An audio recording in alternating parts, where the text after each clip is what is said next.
Hola, les habla Ali Daniels, codirector de Acceso a la Justicia.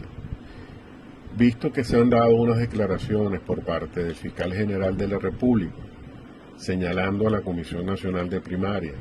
de la realización de unos supuestos delitos en la ejecución de las primarias efectuadas el domingo pasado, debemos hacer algunas precisiones. En primer lugar, hacer la salvedad de que estamos muy conscientes de que todo lo que tiene que ver con las primarias, lo que predomina es lo político y que en este caso los temas jurídicos son secundarios, porque en realidad lo que tiene el papel predominante es el tema político. Pero visto que desde el ámbito político se quieren utilizar argumentos jurídicos para legitimar esos supuestos políticos, pues estamos obligados a dar elementos que den precisión a que efectivamente, desde el punto de vista jurídico, estas acusaciones que se están haciendo no tienen ningún fundamento. Así, en primer lugar, se habla de la usurpación de funciones. La usurpación de funciones como típico penal implica que un individuo, y esto lo hemos hablado con especialistas, con académicos del área del derecho penal, antes de hacer este audio, implica, como digo, que una persona actúe como un funcionario,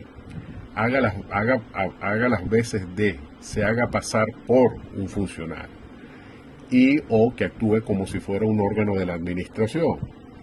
Y ni la Comisión Nacional de Primaria en su conjunto, ni los individuos que lo conforman,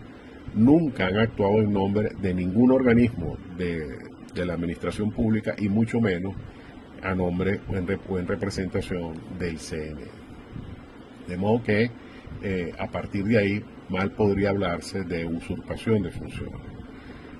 porque nunca han dicho yo actúo representando, actuando en nombre de o siendo el Consejo Nacional Electoral. A esto se nos puede responder, bueno, pero es que el CNE es el único que puede hacer elecciones de partidos políticos. Y en este sentido hay que aclarar que si bien el artículo 293, numeral 6 de la Constitución señala que el Poder Electoral tiene como función organizar las elecciones de sindicatos, gremios profesionales, de organizaciones con fines políticos, en los términos que señala la ley, también es cierto que este artículo lo que hace referencia es a las elecciones internas que hace cada partido dentro de su estructura, sea para escoger las autoridades o sea para escoger al candidato dentro de la militancia y dentro de los que están en el mismo para escoger ese candidato de ese partido. Ni la ley ni la Constitución dicen nada de cuándo los partidos se quieren poner de acuerdo y a partir de ahí escoger uno fuera de su seno como tal candidato del grupo de partidos, ya no de sí, sino del grupo de partidos. Entonces, en ese supuesto, si las primarias las gana una persona que es ajena a ese partido, por el acuerdo que se llegó, el partido, aunque esa persona no es militante, él mismo lo reconoce como su candidato. Entonces, ese supuesto no está, contemplado ni en la Constitución ni en la ley. Por lo tanto, es perfectamente posible que ese supuesto no regulado por la Constitución perfectamente pueda ser suplido por este mecanismo como es el de las primarias. Y además yo quisiera señalar que esto no es ninguna sorpresa. Si esto fuera un hecho delictivo, tenemos meses sabiendo que estas primarias se van a realizar, las autoridades fueron las primeras en saberlo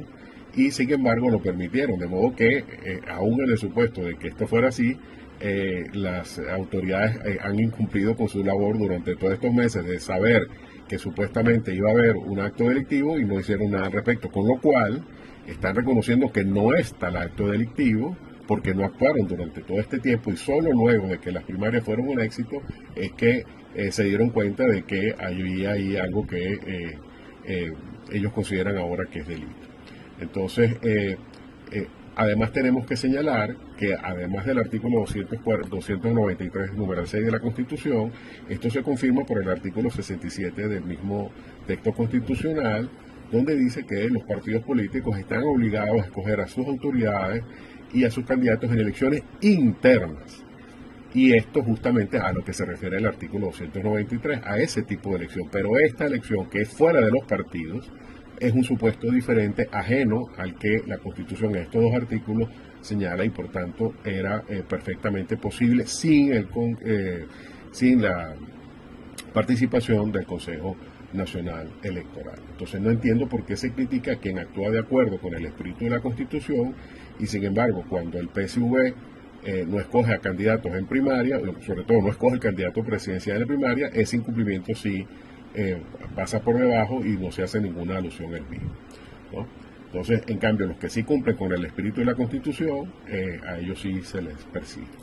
Por otro lado, cuando se habla de la suplantación de identidad, que es el otro delito, otro de los delitos en los que se están haciendo algunos señalamientos, debemos decir que la suplantación de identidad es un delito relativamente nuevo, introducido en nuestro sistema penal en el año 2007, que implica que una persona se hace pasar por otra.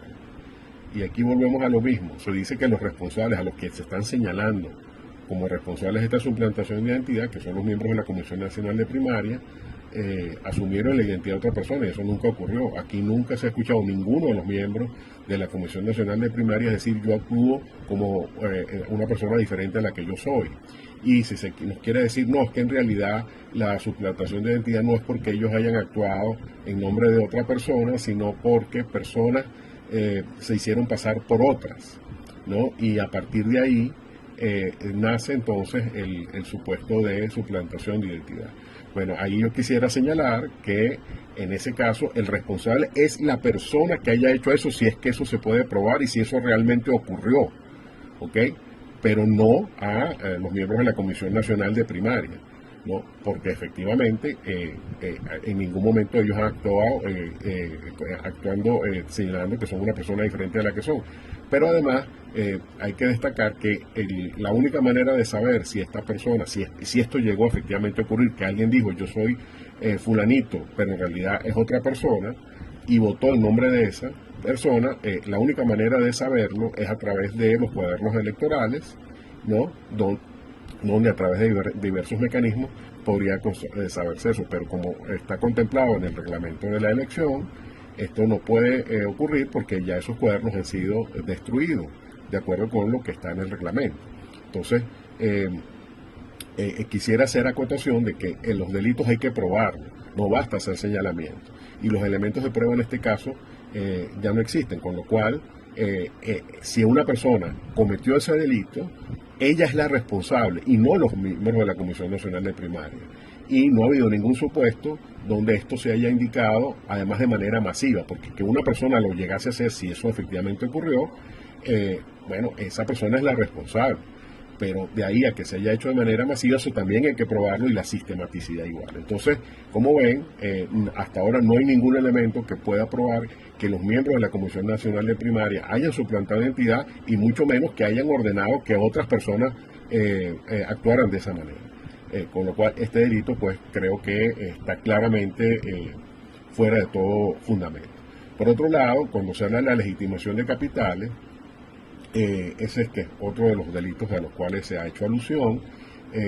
Esto es un caso típico de delitos que se utilizan cuando se ha perseguido a personas por razones políticas. Al igual que hemos dicho en esas ocasiones, lo repetimos ahora, la legitimación de capitales tiene varios elementos. El primero de los cuales es que el origen de los fondos es ilícito, es decir, hay un delito previo, que es el que origina, que es el causante de la legitimación de capital, ¿no? Y el ejemplo típico que se utiliza para estos supuestos es el ejemplo de el narcotráfico. Entonces aquí nunca se ha dicho, hasta ahora no he escuchado ninguna opinión de ninguno de los que está haciendo estos señalamientos diciendo cuál es el origen ilegítimo de los capitales, cuál es el origen delictivo de los capitales. Tampoco se ha dicho cuál es el segundo elemento, cuál es el mecanismo de legitimación, y el tercer elemento es cómo fue el mecanismo para que el que era propietario de esos capitales ilícitos los recuperó, porque toda la legitimación de capitales lo que busca es que ese dinero vuelva a su titular luego de hacer este lavado. Entonces, la pregunta es cuáles de estos tres elementos, de acuerdo con toda la narrativa que ha habido, se ha cumplido. Pues obviamente ninguno de ellos, y yo quisiera aquí destacar el hecho de que, por el contrario, si hay el elemento preponderante el grueso del esfuerzo de la reelección de primaria es algo que se hizo sin capital, sin dinero, con un esfuerzo voluntario de los que participaron en él, donde personas de todo el país dijeron: yo pongo mi casa, yo pongo mi carrito, yo pongo el microbús, yo pongo estos bienes para esta mesa, este toldo lo pongo yo. Entonces ahí lo que hay es un aporte voluntario y momentáneo de los bienes de las personas para un fin mayor, para un fin, digamos, para un fin general. Y por lo tanto, eso es lo que sustentó las primarias. Las primarias no están sustentadas con dinero, sino que están sustentadas con el voluntariado. De modo que estas acusaciones de legitimación de capitales se caen por sí mismas en la medida en que el esfuerzo de las personas fue lo que realmente generó y causó y tiene la responsabilidad del éxito que han sido las mismas. Y finalmente, el tema está en que el cuarto delito es la asociación para delinquir. Entonces, aquí, si los tres delitos previos no existen, no se cumplen los elementos que exige la ley para considerarse como tales, obviamente no hay tal asociación para delinquir. Lo que sí hay es una asociación ciudadana, cívica, que ha querido unirse, efectivamente asociarse para un esfuerzo común, que era la determinación del candidato para el grupo de electores que estaban ejerciendo su derecho de participación, además en asuntos públicos, que es otro derecho que se está ejerciendo a través de esto. Es decir, yo quiero decidir quién va a ser el candidato que me va a representar como colectivo, y eso fue lo que ocurrió en las primarias. Entonces, finalmente quisiera hacer alusión a algo que se ha dicho, que en sí mismo no es un delito, pero que es lo que, digamos, engloba toda la situación, que es el supuesto del fraude electoral. Entonces llama la atención que el fraude electoral se está diciendo respecto no de quién ganó, es decir, es un supuesto curioso, porque cuando se habla de fraude en términos electorales, siempre es para decir, no es que no ganó A, sino que ganó B. Y aquí no se está diciendo que es que no ganó María Corina Machado, sino lo que se está diciendo es que el fraude es que ella ganó en realidad con muchos menos votos de los que en realidad obtuvo. Entonces, ahí por ahí no hay el supuesto de fraude que está en la ley de procesos electorales, que tiene que ver con la manipulación del resultado para beneficiar a otro candidato, ¿no? De modo que a partir de ahí hay que hacer esta acotación. Y adicionalmente está el hecho de que la manera de probar que estos electores concurrieron, al igual que ocurrió en el otro caso, tiene que ver con tener los cuadernos electorales para validar si efectivamente todos los que firmaron son los que deberían haber firmado. Y por las mismas razones que ya explicamos, eso ahorita ya no se puede hacer, y lo que hay es la buena fe de todos los que hicimos colas y vimos a un montón de gente haciendo su esfuerzo por votar, que podemos decir que efectivamente esos números nos representan, además de todo el trabajo que se ha hecho, que efectivamente justifica en los números que se han dado. Entonces, mal puede haber un fraude cuando, además, y es el último elemento, cuando los que deberían ser los afectados por el fraude, es decir, los candidatos perdedores, ninguno de ellos ha dicho que ese resultado no representa la elección, ¿no? Y no puede ser alguien ajeno a ese proceso electoral, a saber, funcionarios públicos o miembros del PSV, que digan que eso no ocurrió. Es decir, si los que están verdaderamente legitimados para impugnar las elecciones no lo han hecho y han reconocido los resultados, ¿por qué tendrían que tener más legitimidad personas que son ajenas a ese elemento? Entonces, una vez más, yo quisiera destacar la enorme labor que ha hecho la Comisión Nacional de Primarias, que sin recursos, sin medios, con voluntariado prácticamente, hicieron esta maravillosa expresión del civismo de la sociedad venezolana y del esfuerzo de millones de personas y de miles de personas que participaron en esto, para que finalmente se pudiera obtener un resultado que incluso los perdedores han aceptado, y que a partir del cual se quieren tergiversar lo que ocurrió para darle una